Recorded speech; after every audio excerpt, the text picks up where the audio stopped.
Tired of the living? Aren't we all? Well, it's real easy. Just say, Beetlejuice, Beetlejuice, Beetlejuice, and all your problems will be over. That's right, two seemingly normal words, but when you put them together, make you ask, huh? What the hell is Beetlejuice? It must be important because it's the movie's title. And wow, this movie lives up to its title. Even though Beetlejuice, when you clock in his screen time, is actually less than 20 minutes of the movie. Yet he has such a huge impact on the film, making it seem just right, if not the perfect amount of Beetlejuice screen time. Now this is the first movie that I've reviewed on YouTube that was actually a huge hit all around, that most people have actually heard of. So what more could another film review say, right?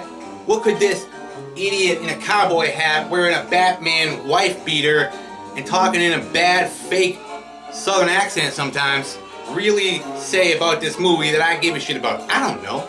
Let's find out. And I've seen it enough times since then to have Michael Keaton's performance as Beetlejuice etched in my mind forever. Like every role Michael Keaton has played. Because the man is an acting genius who goes from cornball comedies to Batman to playing psychotic killers and even that McDonald's guy, Ray Kroc. Every single Michael Keaton performance is underrated, in my opinion of course. Particularly the Dream Team in Desperate Measures. Plus there's the fact that back in July, I took 4 trips to East Corinth, Vermont, where they were filming the sequel to Beetlejuice, Beetlejuice 2. That's what they're calling it now, they don't really have a title. It's in my YouTube videos if you actually give a shit. Go ahead and watch it, a lot of other people did. Me going to East Corinth 4 times, it was fun. Because Beetlejuice 2 is no joke now folks, it's really happening. I saw the Deets house and it was awesome. It's funny how stupid shit like that is amazing to you for some reason, if you're really into movies I guess. So without any more jibber jabber, let's get to the friggin' review already, right? So here we go, it's Michael Keaton stealing the show like no one has ever stolen the show before. As the ghost with the most in 1988's Tim Burton masterpiece, Beetlejuice. So it all starts off with this old song that will become a resurrected hit, all just because of this movie.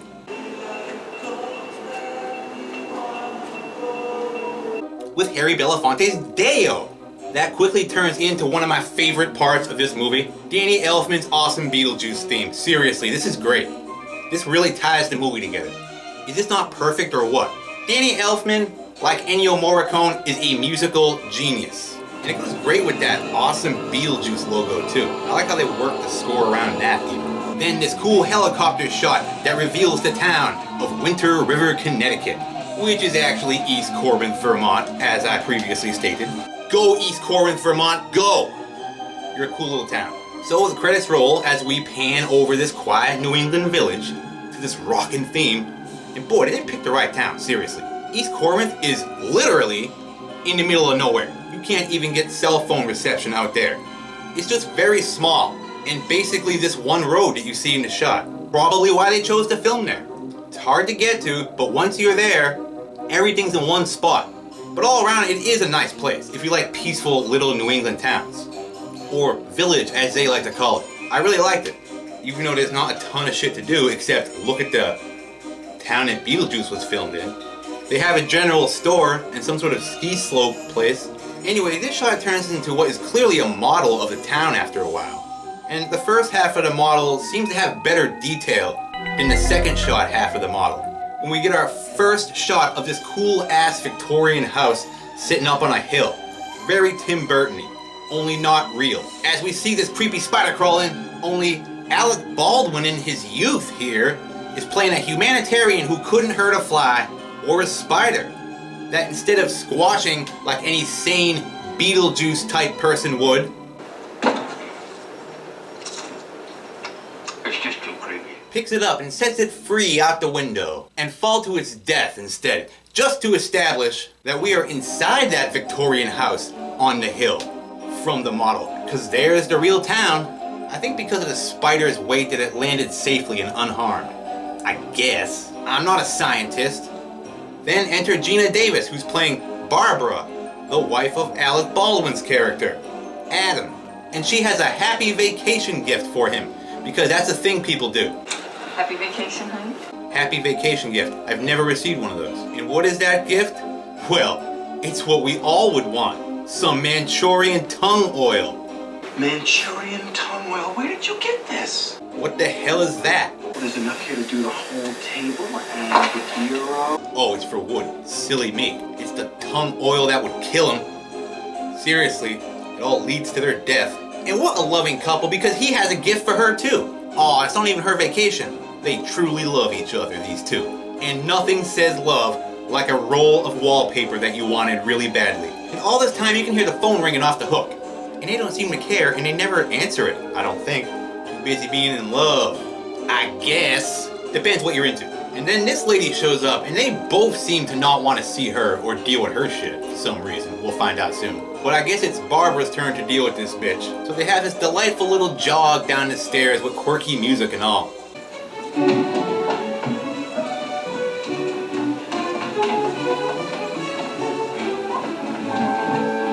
They do everything together, these two. Everything. Adam then quickly bails into the basement as Barbara lets this Jane lady into the house. So this is Jane Butterfield. She's a real estate agent who seems to think that it's up to her to decide what type of people live inside this awesome Victorian house. Weird. She's insisting that they sell it to a more suitable owner. Barbara, this house is too big for you. It really ought to be for a couple with a family. I mean, mind your own business, lady. As Barbara tries to tell her nicely, get the hell out of here, bitch. We live here and we love it. But she's a persistent crazy person and tries again with Adam in the basement, even after being kicked out. What is her deal? Why does this matter so much to her? Move on to your next sale. Is she hiding something? Adam then realizes that he needs a brush for his new Manchurian tongue oil. Yeah, you're gonna need that shit right now. He also needs a part for his model too. Barbara, come with me down to the store. What for? I need a new brush for this tongue oil and I want to get a part for the model. So let's drive to town as a happy couple, off to the hardware store in Winter River, as we get to see the real Victorian house on the hill. It's such a cool and memorable house, almost a character in itself. In case you didn't know already, in reality, that house is not even real. It was a facade that the production built for the movie, then tore down right after they were done filming, just like they did for part 2. So anyway, back to Adam and Barbara as they enter this quaint New England village of Winter River, Connecticut, over this cool red covered bridge that, once again, in reality, was built over an existing bridge just for the filming of the movie, and then torn down immediately after. So it's not really there anymore. When this evil dog makes his way into the scene, as this random old guy, Ernie, polishes a statue that also doesn't exist in real life. And then on to Maitland's hardware store. We're finally there. What a long trip. Whew! You could have walked, to be honest. And yeah, more fake shit. This whole downtown is a facade they made over the real town. There's no real fire department. There's not actually a hardware store. There's no gas pumps or lamp posts. It's all made up shit. And look, another delightful local, Bill the Barber, who goes into a rant of small talk even though Adam just blows him off to go inside the hardware store and get his shit. He doesn't have time for your stupid story, old timer. Adam then just grabs what he needs like he owns the place or something. And why not? No one seems to be running this hardware store anyway, is what I thought upon my first few viewings. But Adam's last name is Maitland, and he owns this hardware store. I don't recall them saying that they were the Maitlands until later in the movie. So how would you know here that he is Adam Maitland? Maybe just because he goes in and makes himself at home like that? I don't know, maybe they did say it and I missed it, but I couldn't find any evidence of them saying he was Adam Maitland until after this scene. So it's like, does he own this hardware store? So Adam takes his brush and model part that he came for, breezes past that rambling old coot, hops into the car with his wife, and drives away. So success! We just went to the hardware store in Winter River, folks. Wasn't that nice? As that evil dog heads for the covered bridge.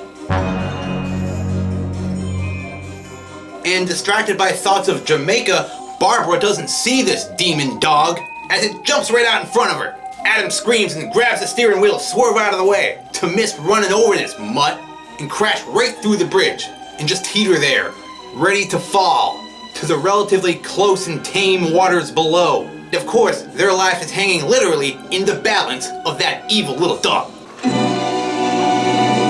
who does his duty and jumps away, because the only thing holding that car up was his weight. It's science. And they drop a couple of inches to the water below. Kerplunk, they could be fine. Just swim out. The evil dog rejoices in his victory. So cut back to the homestead where, boosh, the fire starts all by itself. Huh, fancy that shit. Just as Adam and Barbara get back from that crash they just had. Guess they're okay after all. Still soaking wet, of course. And do notice that the fire's burning for no reason. So they decide to dry off anyway when poof, Barbara's hands are on fire. But she's fine. I think. Cut to an evil red shot of the house. Bum bum bum. Really confused now, they can't even remember how the hell they got home. So Adam decides to go back to the bridge and retrace his steps. Punch that dog in the face. Only when he steps outside, he's teleported to another dimension. Woo! Pop? Or something. But only for a matter of seconds to see part of something swim by.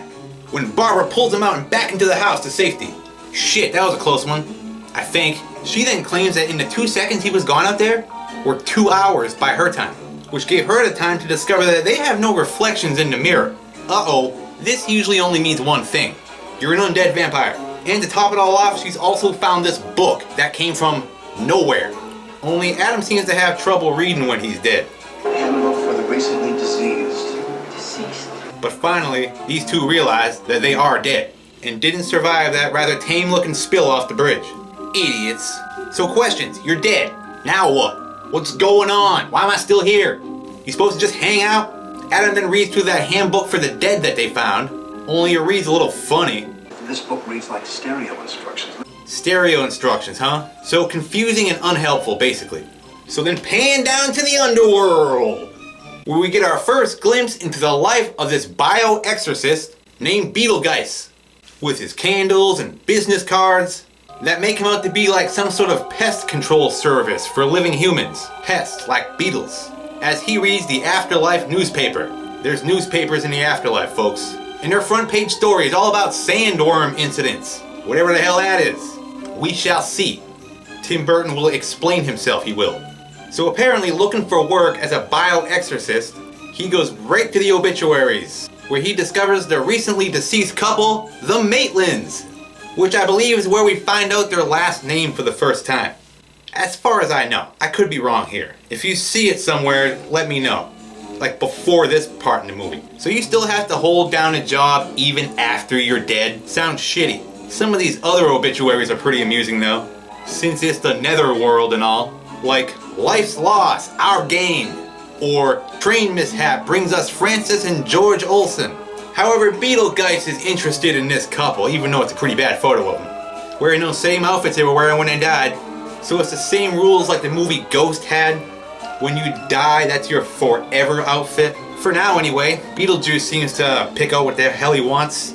So cut back to home with Adam and Barbara, as Adam updates the model by adding their graves to the cemetery. At least he has a hobby he can work on, and he's taking this being dead thing pretty well.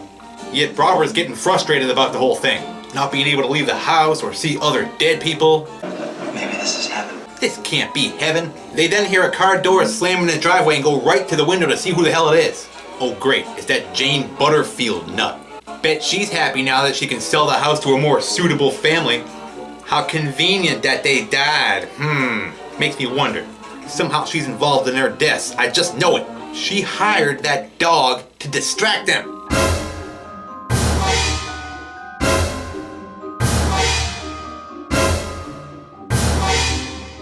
So they yell down to Jane. Hey Jane, up here! But of course, being dead, she cannot hear or see them. As the good old handbook explains. Won't or can't? She says won't. Won't. Maybe sometimes. Who knows? We don't know. Book ain't too helpful. Then as Jane leaves, we see a for sale sign on the front lawn. And it's been sold too. So uh-oh, what will the Maitlands do now? Somebody else is gonna move in there.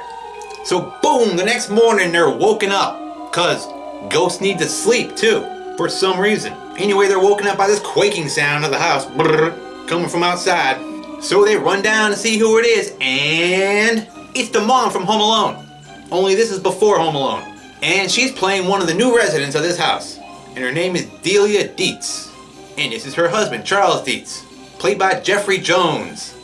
also known as Ferris Bueller's Principal from Ferris Bueller's Day Off. And he just loves this place, unlike Delia, who seems to be disgusted by it.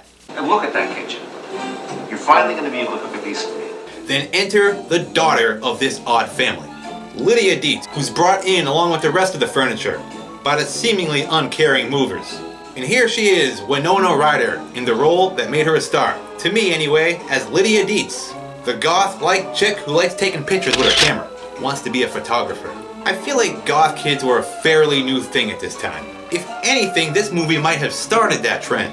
So being a weird goth chick, she's definitely cool with this house. After coming face to face with a spider, I could live here. wonder if that's the same spider that Alec Baldwin threw out the window earlier, trying to make its way back to the attic. Yet stepmom here is not so cool with this old world New England charm shit.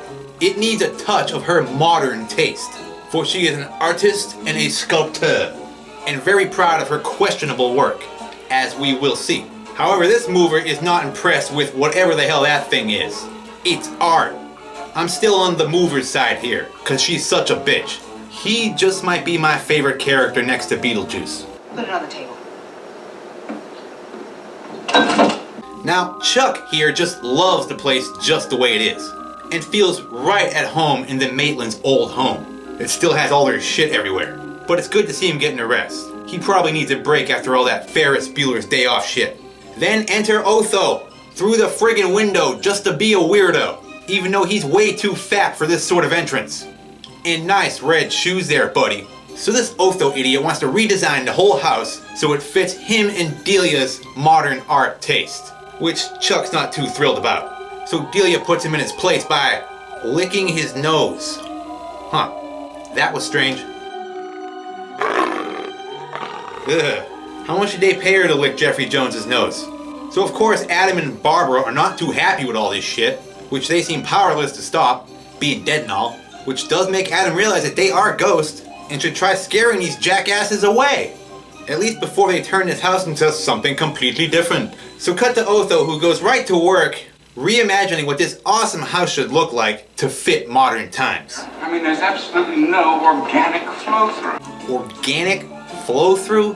What the hell is this guy talking about? I noticed that too. It's like a giant ant farm. As long as she gets it, I guess. Must be a term pretentious people use. And for a second here, Otho nearly sees a ghost. But I saw something. But forget that shit, I guess. Time to spray paint the wall. What's that say? You read my mind. Red is mine? That's not a good thing, considering you're sort of a fat idiot, Otho. Otho? What kind of name is that? Is that a real name people have? It's probably his designer name. He's probably born Bob. Then they check out the closet to discover Barbara hanging by her neck, dead. Then she pulls off her face horrifically, right in front of them. Only they can't see this shit, apparently. Remember? They choose... Oh well, put your face back on, Gina Davis. The two then mock Adam and Barbara's wedding clothes, for being out of date, of course. Ozzy and Harriet. No respect for the dead at all, huh? We should all dress like you and Otho, with red shoes.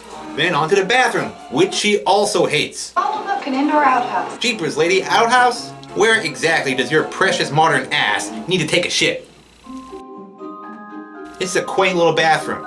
So on to the next room, where we find Adam's decapitated body on the floor. And once again, it may be terrifying. Only as living people, they can't see any of this. Deliver me from LL Bean. Whoa, snap, take that, LL Bean. Way to give it to New England's most popular store when, huzzah, Jeffrey Jones is here to save at least one room from getting the Otho makeover. If you don't let me gut out this house and make it my own, I will go and stay, and I will take you with me. What a crazy bitch. Why did he ever marry her? Was the Home Alone mom considered hot? Or is she? I don't know. Still, I think she would be happier married to Otho.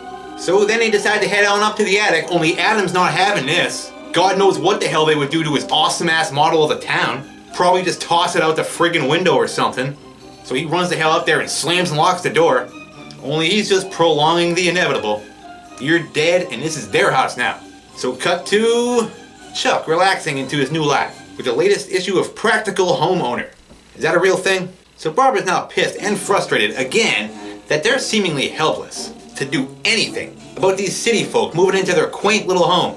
She decides to just leave, even though we already know they can't. they'll just be teleported to that other dimension. With that sandworm that Adam got a little sneak peek of earlier. But she goes on anyway and plop, back on that weird desert world with a green planet in the background. And yup, sandworms that even bear the Beetlejuice colors. And stripes. Is this the planet from Dune? If you walk without rhythm, you won't attract the worm? I guess. Who the hell knows? Barbara then actually hits one, and it makes this funny noise. Wasn't expecting that shit, were you, sandworm? Way to go, Barbara, seriously. The two of them then rush back to the door to escape this nightmare. So I guess they're just confined to this house. Unless they want to work with the sandworms. Barbara did seem to have a way with them. So cut to the details as they enjoy their first takeout dinner together in their new home. Lydia dresses like she's attending a funeral. She plays a very miserable little girl with depression issues. Perhaps she misses her real mom. A storyline they never touch on in the movie. Probably too depressing. And Papa Chuck here seems to be the only one who's really enjoying himself. I mean, it was all his idea after all. And he wants to leave the house just the way it is, just as Lydia suggests. I think we should keep it the way it is. Good idea. Only stepmom's not having this, and I guess whatever she says goes. Everything goes, along with whatever's in the attic. So tough shit. Ghost of the Maitlands. It's called change. Deal with it. So smash! Cut to the refurbishing. As a once cool Victorian house is ripped apart and is converted into Othos and Delia Dietz's idea of the modern family home that has to look as crazy as her art does. It's different, I'll give her that. It's very her and Otho. Really, these two ought to be married. So in a panic, Adam starts flipping through the handbook looking for answers when this slip of paper just falls the hell out of it. What could this be, I wonder? A subscription to Better Homes, maybe? So cut to Lydia, the photographer who's documenting everything. As Delia is still flipping her shit over the mistreatment of her statue of the face hugger from Alien. So back to Adam, who checks out this mystery paper that he found, which turns out to be an advertisement for some guy named BEETLEJUICE, the dude from earlier looking for a job. Only there's no contact information. This was before the afterlife introduced the internet, which I'm sure they have by now.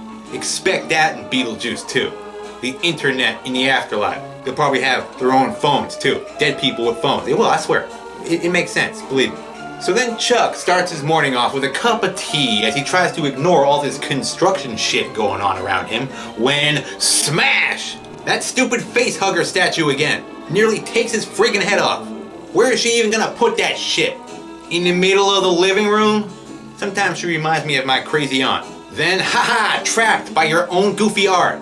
That's karma, I guess. You think I want to die like this? Now this statue here is the same statue that was stolen right off the set of Beetlejuice 2. And again, I covered this topic in some of my videos. So some thief either has this statue or the replica they made for this movie like in their basement right now and can't show anybody, right? So Lydia keeps clicking away at her random photo taking and then actually spots Adam and Barbara peering down from the window at them. Ooh, that's kind of eerie.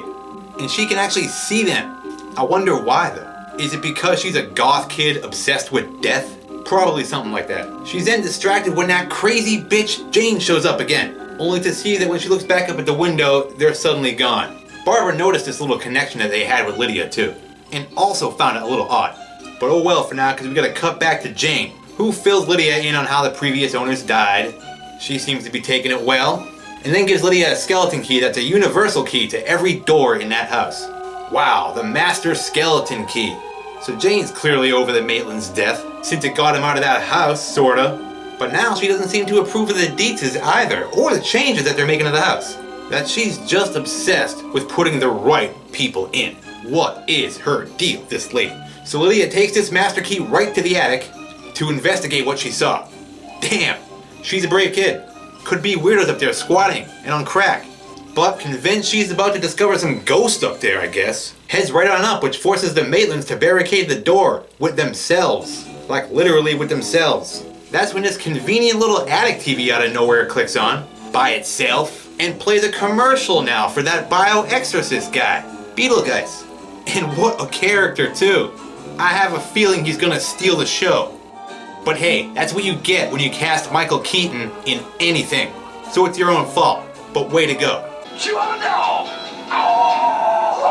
Did he say chew on a dog right there? Chew on a dog! Is that really a saying the cowboys use or something? Chew on a dog? Chew on a dog! He does make being dead seem not so bad though, doesn't he? Looks fun. So Adam then shoves the key back at Lydia, which still doesn't scare her off. So he refers back to that stupid handbook where he finds a suggestion about drawing a door in case of emergency. So instead of calling that BEETLEJUICE guy for help, this book finally proves useful. Because after knocking on this fake door 3 times, it actually works. Cool! That's neat. The green light from the netherworld's so bright even Lydia can see it through the door cracks. So she just witnessed some paranormal shit, sort of. And took it quite well, I might add. As Adam, foolishly and like a dumbass, leaves the handbook behind as they venture on into the netherworld, just to escape being discovered by Lydia. That was a close one. So cut back to Chuck in his ugly Christmas sweater. The hell was that? Was that in the script? How do you even write those words? Is that just something Jeffrey Jones does before tackling a scene? And he just left it in the movie? Tim Burton's like, that's funny, leave that in the movie. So to get into his new life out in the country, he does some bird watching. Until Lydia busts in and ruins his good time with stories of ghosts in the attic that he just blows off so he can get back to bird watching. But is distracted by this building instead. Yeah, he's really taken in by it too. Yeah, it's beautiful, man, it really is. That's a pretty building. Oh, it flew away! Oh, wait, buildings don't fly away. And there is a fact about this building that I know. It's also fake. It's a facade again that they built around the existing building. That really looks like this. The buildings don't look too different. So why this whole facade around the entire thing that you only see briefly for this one shot? Well, that's the best I can figure actually, is that it was for this one shot.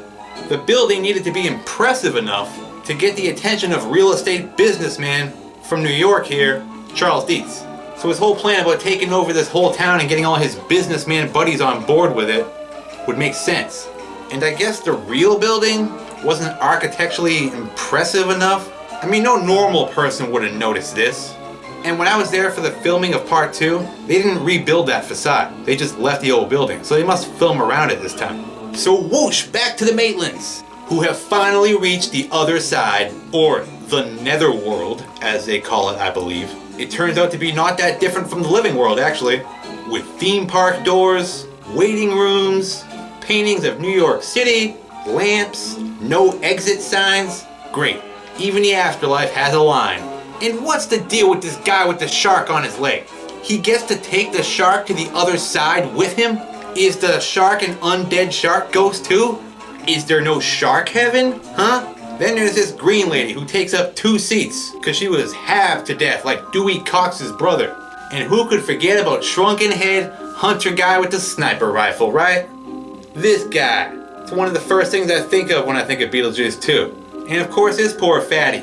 But the sign said all you can eat. And boy, it's got the same go-by number system as the deli. They even use the same technology. This place needs work. So they just go up and talk to the receptionist. Another green chick who used to be Miss Argentina in her old life, I guess. Who ends up giving them even more shit that you would expect from the living world. Like scheduling appointments. You'll have to wait if you don't have an appointment. Meeting with caseworkers. An appointment with who? For Juno, your caseworker. Yay! Being dead's great. The afterlife is just as disorganized and stupid as the regular life. What the hell, man? So she's no help, cause it's Fatty's turn anyway. So back to Lydia, still at the attic door, picks her way in, even though the key must be right there in the floor beside her. Why not just pick it up and try it again? But she's in and finally gets to see this cool ass model of the town. She also discovers the handbook that Adam just left there like a dope. It's that easy to just lose a handbook from the other side that the living can just stumble upon. So cut back to the Maitlands in the afterlife waiting room with this guy who must have smoked more than Humphrey Bogart and John Wayne combined. And hey look, I got an action figure of this guy. I forget where the hell I got it, but I have an action figure of that guy. See? He even comes with a little pack of cigarettes. Back to the movie. And this shrunken head fella again. He seems to be confused about all his life's choices, at least based on that look on his face. So the best explanation that we get is that the afterlife takes things very personally, and that it's different for everybody.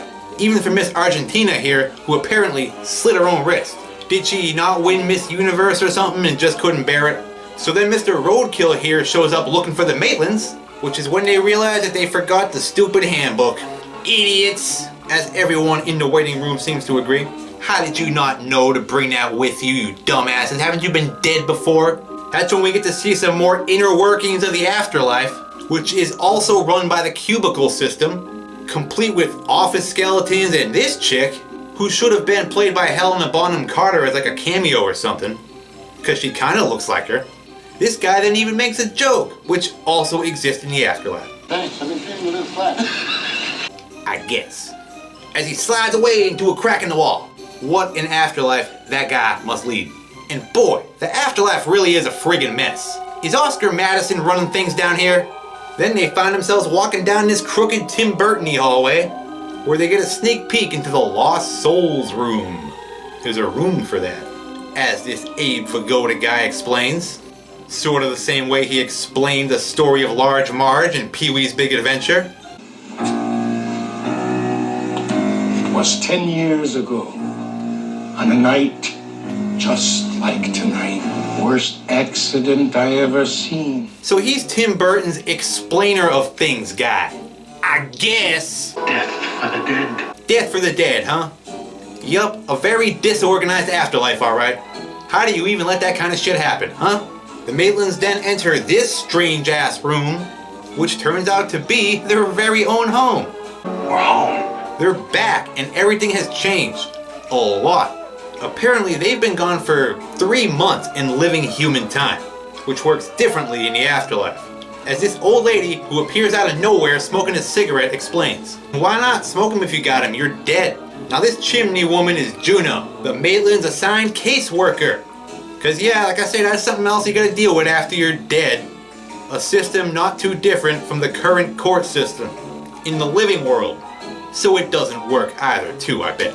Now the Maitland's big gripe is how their home is being treated now that they're dead. So who cares, right? You're dead. The material world is for the living. It's all just a matter of personal taste anyway. But these people. So this Juno, a real bickery old hen, keeps insisting that they refer to the handbook if they want to scare the Dietzes out of the house on their own. They then enter the attic when Juno's pager goes off. Oh, I gotta go. Yeah, those exist in the afterlife too.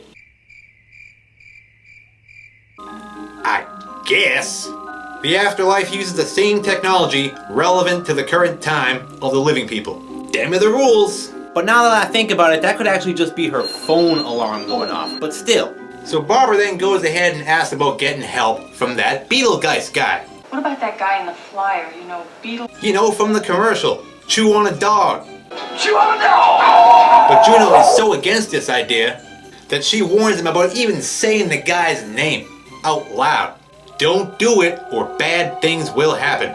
He doesn't work well with others. Well, that's understandable. Yet Juno really doesn't approve of him because he was once her assistant, who decided to go rogue and become a freelance bioexorcist, claiming he could get rid of the living for you, so you can do what you want in the afterlife. There are no set in stone rules, really. It's a real clusterfuck of a system, it is. No one's really in charge, seemingly. And if there is, I'm sure they're more like a corrupt politician, but only in the afterlife. But Juno's even nice enough to point out that this Beetle guy has made home inside of Adam's model. Yeah, he can do that. And he's been hanging out at the local cemetery.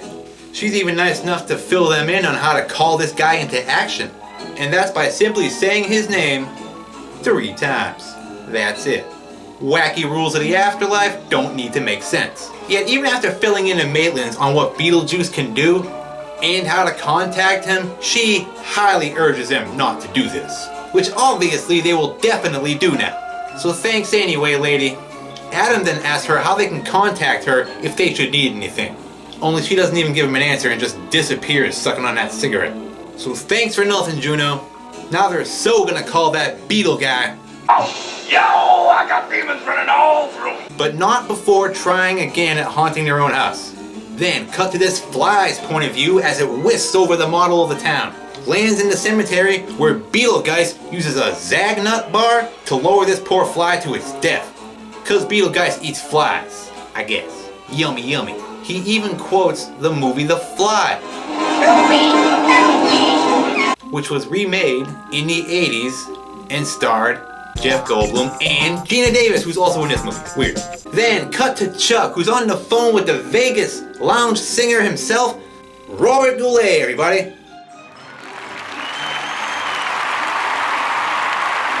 You from the casino? I'm from a casino. Good enough. Playing a rich businessman buddy of his named Maxie Dean. And I guess he's in New York City. You think?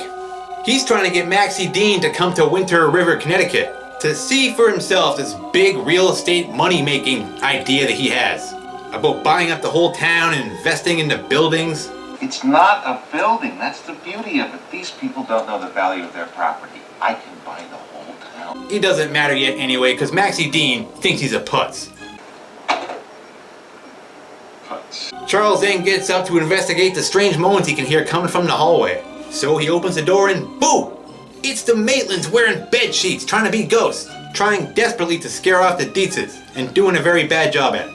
And Chuck here is an idiot. If he thinks this is his daughter Lydia under that sheet, when she's clearly much shorter than he is. But hey, I guess he is a putz. Lydia then surprises them thinking they're her parents, and starts clicking away at her Polaroid camera. That quickly reveals to her that these two actually are ghosts, thanks to the magic of instant photography. Very instant in this case. So there you have it, ghosts are real and she has the vague proof. And again, instead of running away in fear, Lydia is not scared at all, and just starts having a conversation with them. She starts getting all buddy-buddy with them, and explains that while she was reading through their handbook, that sometimes living humans who are strange and unusual can see dead people. Thus explaining this whole why only she can see them thing. Because clearly she's strange and unusual. I myself am strange and unusual. Plus that bedsheet thing is pretty lame and outdated. So now they're friends, and Adam even shows her his rockin' model. And she seems really impressed with the fact that they're dead too. God, you guys really are dead. And really likes their home, but warns them that her dad is not the type to just walk away from his investments. My father bought this place. He never walks away from equity. So Lydia then leaves when she hears her dad calling and advises the Maitlands to try something better than that bedsheet crap. So then cut to the next morning where whatever the hell this contraption is, digs the shit out of their front lawn, for reasons I don't know. Lydia then uses the pictures she took last night to try and convince Delia Dietz that the house is being haunted by ghosts. Only she's way too wrapped up in preparing for the dinner party she's having tonight, and can't be bothered with this hocus pocus nonsensory. And I think here, if you look, Delia is wearing Charles' ugly sweater as an apron. At least it looks the same. Just wanted to point that out. So now the Maitlands can see that even with Lydia's help, the Dietzes don't believe their house is being haunted. And to get out. That's what they usually say, right? Ghost. She's got photos, Barbara. You have fun with Bigfoot. Whoa, Adam has a photo he took of Bigfoot? How the hell did that happen, I wonder?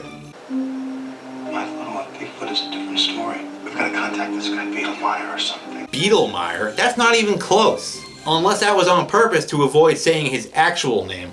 So, back in the attic, they spot Beetlejuice in their model, which is where Barbara actually utters his name for the first time. Beetlejuice. Yup, Beetlejuice. That's how you say it. They both then decide to just go for it and say his name the 2 additional times that they need to. Beetlejuice. When, whoosh, they're whisked away into the model itself, where a conveniently placed sign points the way to Beetlejuice's grave. Even though he's already dead, his grave even comes equipped with 2 shovels, just so they can start digging this guy's corpse up. Which they do until they strike the coffin of Beetlejuice. So should they open it or... Nope, no need, he'll let himself out. And ta-da! The moment we've all been waiting for. The arrival of Beetlejuice. And yes, you'll believe a man can fly. Why is he wearing a tour guide hat here? Is he the tour guide for the afterlife or something? Aw, and he's a real pig too, as we immediately see. Boy, do you know how to pick 'em. Let me ask you something. Is this relationship really solid? Do I have a shot at her at all? I love the cartoon sound effects he makes. He's a real horn dog who keeps mice in his pocket, is willing to kill, and can even throw his voice. Learn to throw your voice, fool your friends, fun and party. Ooh, he's a hyper little bastard too, isn't he? Just always on. Save that guy for later. He's gonna save his spit for later. For what, I wonder? Then for a moment here, he turns into regular Michael Keaton, but just for a few seconds.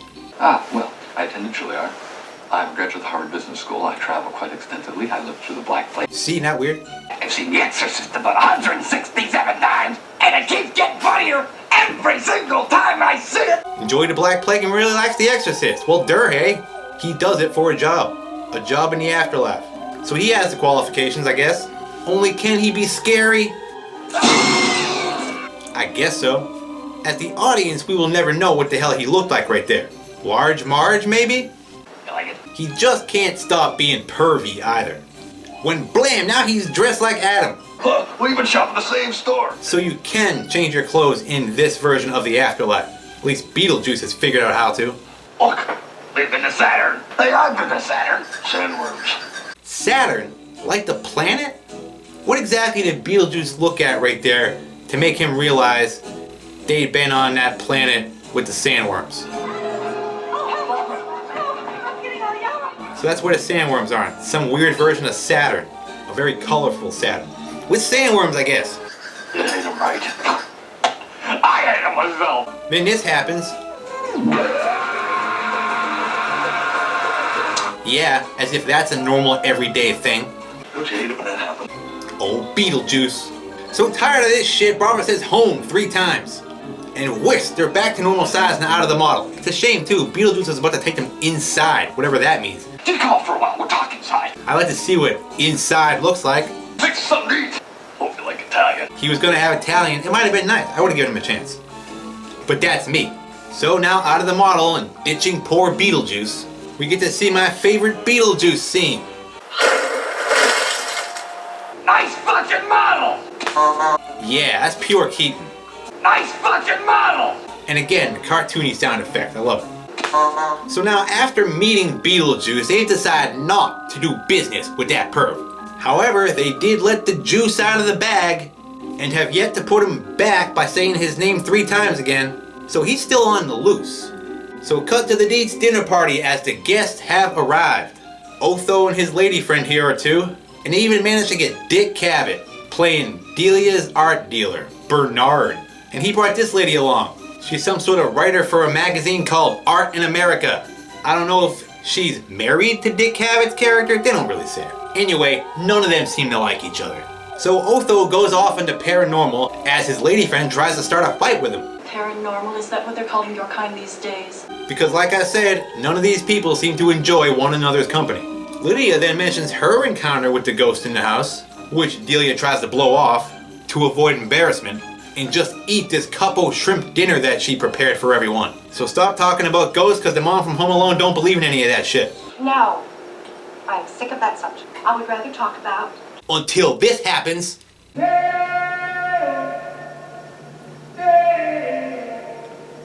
Wow, she does a really good impression of Harry Belafonte. Only everyone's getting in on it. Even Dick friggin' Cavett. They're being possessed somehow by the Maitlands. This is Barbara's idea. Why didn't anybody tell Dick Cavett's girlfriend she had a big ass? This scene where the shrimp turns into a hand and pushes them over actually scared me when I was a kid. That scared me the most, I think. And smack, Dick Cavett really takes a hit to the head here. Yeah, look at that. Boom, hit his head right in the freaking fireplace or whatever the hell that is. Probably has a concussion, or at least the stunt guy who played him. Is that even Dick Cavett? So that was an experience. I really would like to see how the Maitlands pulled that off. Like the behind the scenes of that. From their point of view, how did they even make that shit happen? So the Maitlands celebrate their success in the attic, then wait by the window, hoping to watch them all come running outside screaming for their lives, in horror at what they just experienced. But they're too busy seeing if Dick Cavett's not dead or not, probably. Cause no one comes running out. So they failed again, I guess. Turns out they all actually enjoyed this little ghost haunting experience and want a second encore. I want you to come downstairs. The Maitlands declined this offer since the whole idea was that they scare them the hell out of there, and they don't want to be some amusement show for them. So nobody wins. Go home. party's over. Dick Cavett doesn't like Delia's money-losing artwork anyway. And he wants more proof, because he's just blowing off everything that just happened as like some sort of hallucination. Not until I've seen some real proof. But Bernard, what about... What do you call that? Cable. What just happened? What was that? Really, Dick Cavett? What more do you need? So he just bails the hell out of there with his big-ass girlfriend. Never to be seen again. If you know anything about the whereabouts of Dick Cavett and his big-ass girlfriend, call Unsolved Mysteries and let Robert Stack know. So pissed, Delia and everybody else storm up to the attic to confront these snobby ghosts. Only they're not there. But they do get to see the cool-ass model of the town. Then that fat idiot Otho discovers the handbook for the dead and friggin' steals it. See what I mean? Just any living dumbass can just stumble upon books printed in another realm for dead people. Disorganized. So to avoid totally scaring the Maitlands away, Delia has everyone leave the attic, as we discover where the Maitlands have been hiding out the whole time. Clever, if not dangerous. Remember the sandworms? Yeah, they actually had a deleted scene explaining it. See? Not the best quality, but... So cut to Beetlejuice, who's having the time of his life back in the model, watching the Maitlands fail again. Now, let's turn on the juice and see what shakes loose. Shakes loose? That's brilliant. This means it's Beetlejuice's time to shine. And now it's his turn to try and scare off the Dietzes. I bet he does a better job at it. So Charles Dietz wants to turn this whole haunted house into some sort of money-making scheme. And turn his home into Spook Central or something. We can turn this place into the world's leading supernatural research center. An amusement park. Although, can't you do something? Perhaps, if I'm properly motivated. Otho? Motivated? Perhaps by a cheeseburger.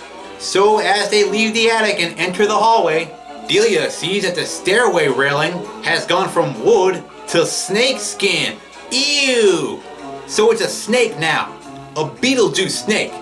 So I guess this is what he shook loose. Let's turn on the juice and see what shakes loose. He's pretty terrifying as a snake too, I must say. It really strikes fear into everyone. Even Otho, who he slaps down the stairs. He deserved that, if not worse. He then moves on to Charles Dietz, where this classic Beetlejuice line is born. We come for your daughter, Chuck. It keeps getting funnier every single time I see it. Lydia begs for all this to stop as Beetlejuice drops Chuck to his near death, then moves on to Lydia. That's when the Maitlands come to the rescue, and Barbara says Beetlejuice's name 3 times. Sending the freak away before he does any more damage. So that nightmare is over, and Lydia's pretty frightened now. Why are you doing this? So back in the model, Beetlejuice argues with the Maitlands about not liking his scare tactics. Beetlejuice is all pissed that they got involved with his shit. I'm not fond of Charles Dietz particularly, but you could have killed him. But she's right there. You could have killed Jeffrey Jones. I know the man's not perfect. Not at all from the stories I've heard, but take it easy, Beetlejuice, I guess. Then Beetlejuice is all like, screw you guys, I'll just go get close to that Lydia chick then. She gets me, she's all goth-like and into death. Barbara then picks Beetlejuice up right out of the model to warn him about messing with Lydia, when shaping, he goes all Spike. And she just drops him cause I guess you can feel pain in the afterlife too. Go ahead, make my millennium. And look, I have an action figure of that very version of Beetlejuice. Yep, they actually made this. The hardest to hold action figure ever. Ow! Ow, actually it's not that bad. So the Beetlejuice starts to feel a little anxious, as he puts it. Anxious, if you know what I mean. In need of some pervy action. You know what he means. Horny, of course. He's a perv who immediately spots Dante's Inferno for some action. He goes right for this whorehouse too. Located right down the street from the church in Winter River. I don't remember seeing that when I was there. That's when a gust of wind blows the Maitlands away. Back to the office space settings of the afterlife. And right into Juno's office too. With all these dead football players. So she's a busy old smokestack, she is. Right as Miss Argentina brings the Maitlands in, I guess the number system doesn't apply to them. Sit down! The whorehouse was my idea. Oh, I get it now. She created Dante's Inferno to distract Beetlejuice and get him out of the picture for now. I want Beetlejuice out of the picture. Cause she's all ripshit about everything they've been doing wrong. From releasing Beetlejuice and not putting him back, getting photographed by Lydia, thus providing proof of life after death, and of course allowing that fat idiot Otho to steal the handbook for the dead. You two have really screwed up. I don't blame the Maitlands though. This shit was bound to happen, seeing how dis-friggin' organized the afterlife really is, complete with all the same stresses of the living world. I got all this paperwork to do. Sure this isn't hell? And who are these background window people anyway, just sitting there waiting? The Men in Black guy, 2 different colored skeletons, a goth lady, whatever the hell this is, and this shit. Never trust the living. Never trust them alive or dead if you ask me. We cannot have a routine haunting like yours provide proof that there is existence beyond death. So they're trying to keep existence beyond death a secret? I guess suicides would skyrocket. But if you saw how not different the afterlife was from regular life, would you? I'm sure the afterlife has its perks. Don't get me wrong. But it still seems fucked up. So cut back to Juno as she kicks all these dumb dead football players out of her office. When back in reality, we get this lovely pan shot of the town of Winter River through that pointless window thing Delia had put in to reveal the Dietzes sitting in some really pimped out Morticia Adams chairs. So as Charles is questioning his investments, enter Otho in this getup. Wow, Otho, what have you been up to? Is he living here now? I guess since he now fancies himself an expert on the supernatural. You could do a viciously rearrange their environment. I know just as much about the supernatural as I do about interior design. And intends to woo Maxie Dean and his wife tonight for yet another special dinner party. One where Chuck can prove to him that this town is a good investment and a real estate gold mine or some shit. Largely because of the supernatural things going on in his home, which they intend to prove to lounge singer Robert Goulet, also known as Maxie Dean in this movie. That's a funny name, Maxie Dean. Are you sure this is the casino? I think I should call my manager. Your manager says for you to shut up! Vera said that? So douche, we cut to Lydia in her dark goth room being all dark and goth. There is a certain allure about goth chicks that I always did enjoy. And boy is this child depressed. As she's dressed for a funeral again, while writing her own suicide note. Oh how lovely. A dark comedy indeed. Having vomited off the Winter River Bridge. The Winter River Bridge again? It's not that far of a plunge, people. Plus, how exactly do you plummet yourself off a covered bridge? You have to climb to the top of it and jump off the roof part. I don't know. It would be easier to get killed on that bridge in reality, with the water at its original shallowness, not that high water that they made, that the production actually built a dam to get the water to go that high. They should have just left it alone and thrown the car off the bridge the way it was so it would smash on the rocks below. It would have been a way more believable death. So then we cut back to Juno in the netherworld, where she's now insistent that the Dietz need to go. And now, right now, scare these idiots off already. But before they go, Juno demands a sample of what they intend to do to scare the Dietzes off. None of this hiding under bedsheet shit. And so with some cool, practical for the time Tim Burton effects, they morph themselves into monsters. Oh, how nice. They still seem tame to me since you know they're actually harmless. So yeah, their mission, get the Dietzes out. Get those photos Lydia took. And get that friggin' handbook for the dead back from that fat dipshit. And finally, these dumb foosball players realize they're dead.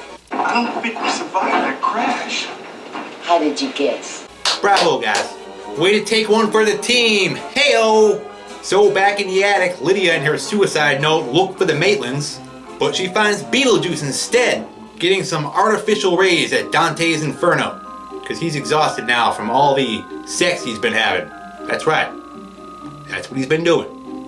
I ain't kidding. He's a real laid-back kind of guy. And he's kind enough to inform Lydia that the Maitlands ain't here. Lydia then asks Beetlejuice if he's a ghost, and then, of course, The ghost with the most man. as we all know, he's the ghost with the most. And since Beetlejuice finds Lydia relatable, he goes on about wanting to get out of being dead, and tries coaxing her into saying his name 3 times. so he can free himself from the netherworld and cause shit, I guess? But not before helping Lydia get in, cause she's all about being dead. I want to get in. Which confuses even Beetlejuice. Why? She wants to reunite with the Maitlands and be dead with them. And since Beetlejuice can't say his own name, for some reason, I'm sure the rules of the afterlife have some kind of dumb explanation for that. Why not? You know why? Because if I tell you tell your friends are calling me on the horn all the time. I gotta show up at shopping centers for opening. There are shopping centers in the afterlife too? Sign autographs and shit like that. And people still desire autographs too, I guess. It makes my life a hell, okay? A living hell. So it's a game of charades then, so Lydia can guess his name. Only Beetlejuice makes his own rules when it comes to charades. Turn around and look behind you. Alright, how are you? Beetle. Just to get her to say his name. Breakfast orange. She then manages to get 2 Beetlejuices in before realizing that he was the same snake from the stairway. We come for your daughter, Chuck. That nearly killed her dad, Eddie Barzone. I mean Chuck Dietz. So before she releases this nut, she thinks she ought to talk to Barbara first. So cut to the Maitlands, who are about to return home to scare off Lydia and her family with their new faces. Only Barbara just can't go through with it and thinks it's time to rebel. Afterlife's a disorganized mess anyway. You can pretty much do what you want. Taking over wouldn't be that hard. You can clean the place up a bit. And get your shit together, dead people. And then the Maitlands get home just in time to stop Lydia from saying the 3rd Beetlejuice. And scaring the shit out of her at the same time with their new faces. Before she realizes it was just them incognito. Lydia then goes on about trying to make a deal with Beetlejuice so she can go to the other side and be with them. Barbara then has the reminder that they're dead. But hey, perfect, Lydia wants to be dead too. It looks so cool and exciting. Beetlejuice seems to have fun with it, even though he wants out. The Maitlands highly discourage Lydia's desire to be dead and on the other side like them by explaining to her that it's not that much easier than being alive. And boy, is she right about that one, as we've seen. It's almost as bad as the DMV. Almost as bad. It's more like the deli at the supermarket merged with the DMV. Besides, the Maitlands are rebelling anyway and plan on staying in the attic and inviting the Dietzes to live there too. And they can just coexist together. How nice. I mean, why not? There are no rules here. None that are official enough to stick anyway. It's right then that the Dietzes, along with Otho, come busting into the attic to take Adam's cool-ass model away. You be careful with that shit, guys. Adam put a lot of work into it.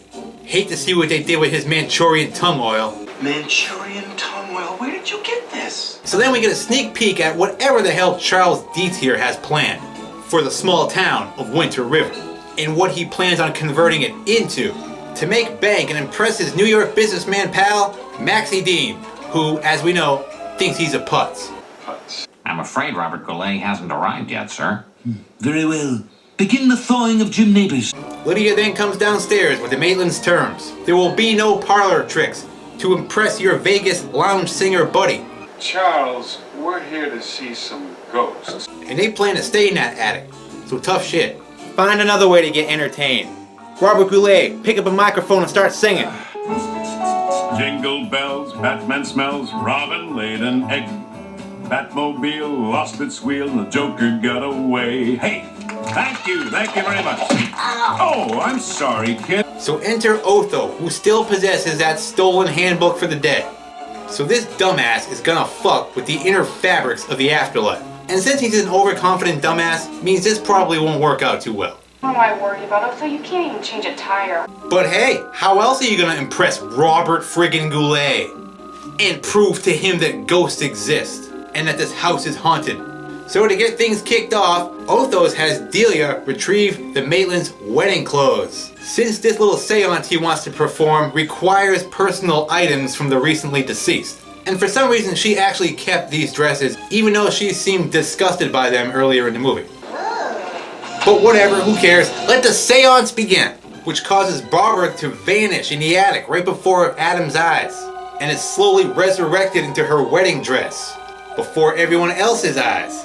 Ooh, only, oops, she's already starting to rot. Aw, yep, Otho's fucked this up already. But he continues anyway, so the same exact thing can happen to Adam. Ooh, So there's your precious ghost, everybody. Happy now? Only Otho can't seem to stop this madness as it gets worse. So Lydia caves and goes to her only hope for help. That's right, Beetlejuice, who we find chilling in the cemetery all cool like, wearing his now iconic suit. And of course, he's up to make a deal. Sure, I can help. He wants out, for good. Only in order for him to get out, for good, he has to get married. And I assume it has to be to a living person, because those are the twisted rules of the afterlife. Hey, these aren't my rules. Come to think of it, I don't have any rules. The way things run down there, I don't doubt there's a loophole that allows you to escape from being dead by marrying a living person. Of course. Why the hell not? You think of it as a marriage of inconvenience. A marriage of inconvenience indeed. I can't see this working out.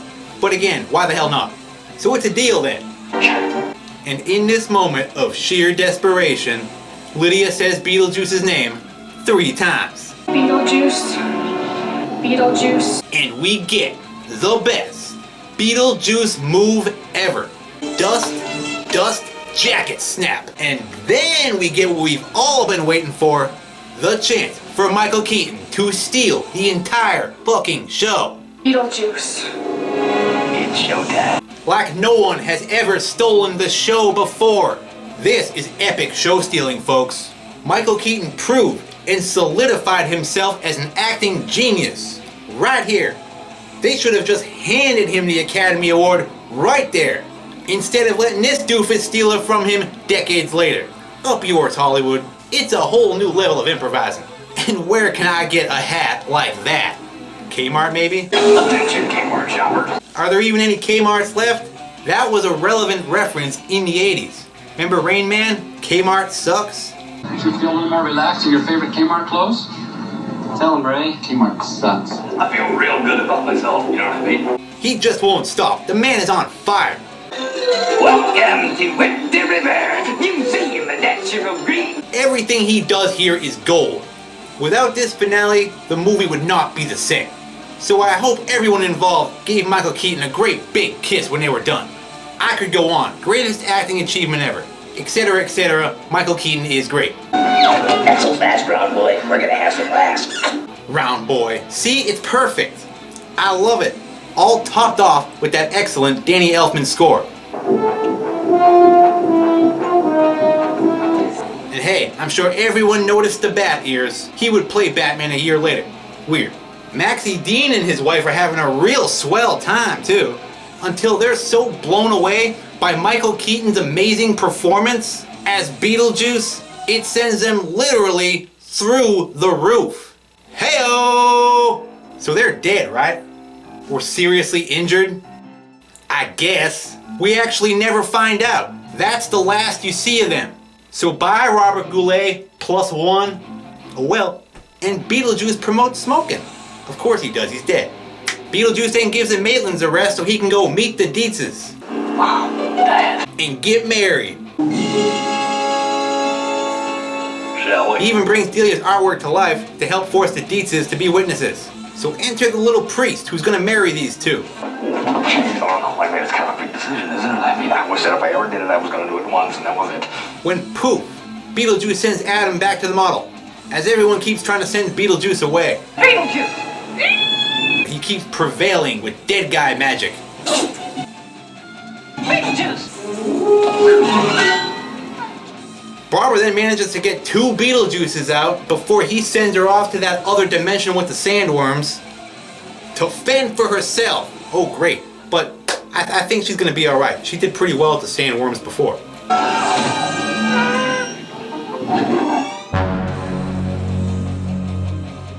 So Adam hops into a toy car that I guess he's possessing with ghost powers, because I doubt that thing has a working engine.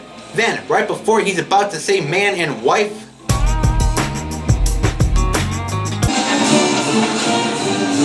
Adam comes crashing into Beetlejuice's foot when we see that somehow Barbara has tamed a sandworm, learned how to ride it, and figured out how to steer it back into her own dimension, right through the ceiling where the sandworm swallows Beetlejuice and disappears into a hole in the floor.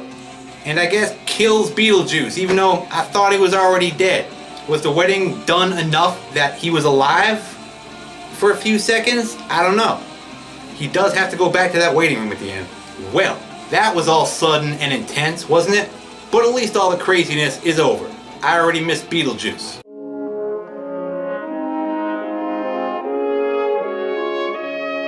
But now the Maitlands finally get to meet the Dietzes. And they can actually see each other too, as that little priest spontaneously combusts back to wherever the hell he came from. Pal of Beetlejuices, I can only wonder. Then flip, cut to Miss Shannon's School for Girls, with this jaunty, happy music. Now that everyone's happy, as we will hopefully see as Lydia gets out of school. Cut to the Maitlands, who are restoring their home to its original glory. As Lydia arrives, so she's their daughter now, who does errands for them. Did you get the pants? Yes, and I took pictures of the new town hall for you too. And gets good grades. About the math test. I got an A. In exchange for their ability to use dead people powers. Come on. For her own amusement. Well, I suppose.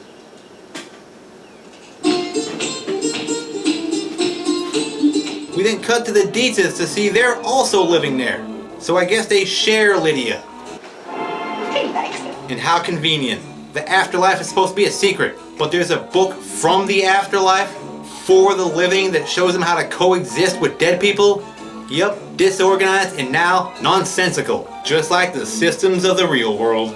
And just like the other book, it reads like stereo instructions. This thing reads like stereo instructions. And finally, Delia made a sculpture people can enjoy. Unless you're Chuck, of course, who was nearly killed by Beetlejuice. And look, Delia also released a record. Oh wait, that's that magazine that lady wrote for. Little detail you might not have picked up. Play to Bernard is bringing a woman who writes for art in America. And that's pretty much it, as we dance our way out to a flying Lydia, who's having a real good time abusing ghost powers to Harry Belafonte music. But wait, there's more. We need one last hurrah from Beetlejuice, right folks? Yeah, Tim Burton knows how to satisfy. So cut back to that waiting room in the afterlife, where we see Beetlejuice is still a perv, and this lady is still waiting to be served, even though she was there way before the Maitlands.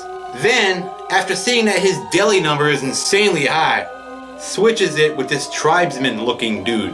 Hey, there goes Elvis! Thinking he wouldn't notice or something. Only to finally get an answer on this fella's situation here. When the tribesman shrinks Beetlejuice's head too, with magic tribesman powder or whatever. Only Beetlejuice is taking it with stride. Hey, this might be a good look for me. I'm sure he can just poof himself back to normal. So back to Lydia one more time, who gets to share the stage with those dumb dead football players. For some reason they threw them back in there. And that's truly it. The movie is officially over. Beetlejuice has left the building.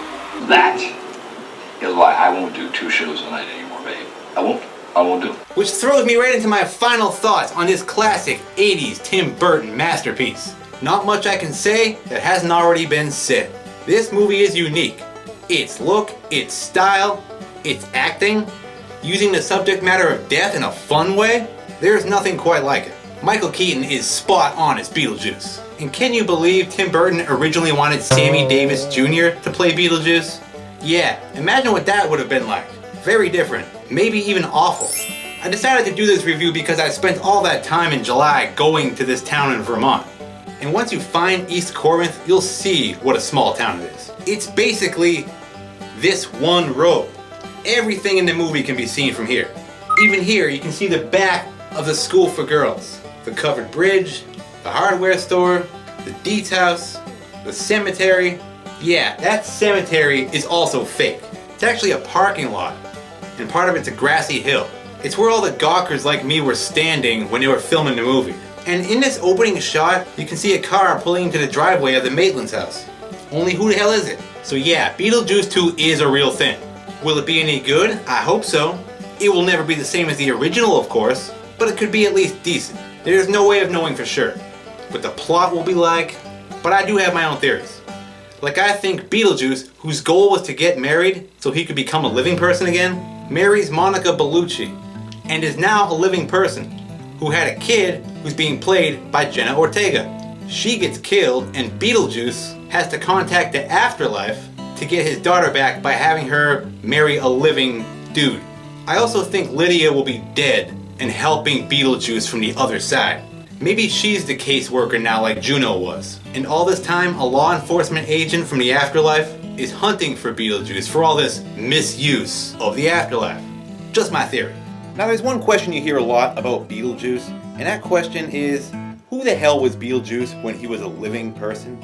A lot of theories I'm sure people have on that, a lot of guesses, they never actually say.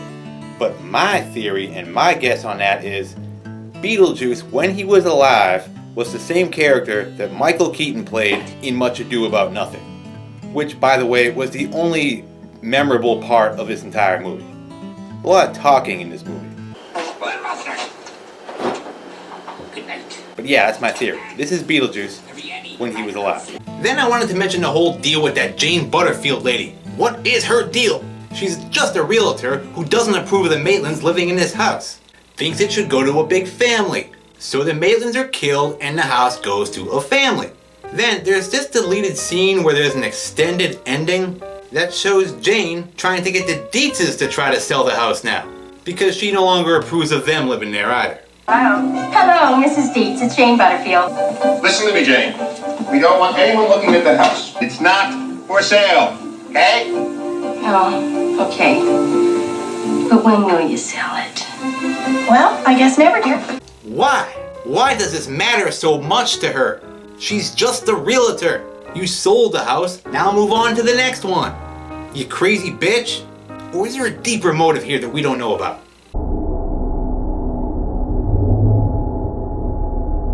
I'll just end it with that before I start talking about Beetlejuice for 3 straight hours like I just did. So I hope you've enjoyed my look at this memorable piece of work. And adios for now, folks.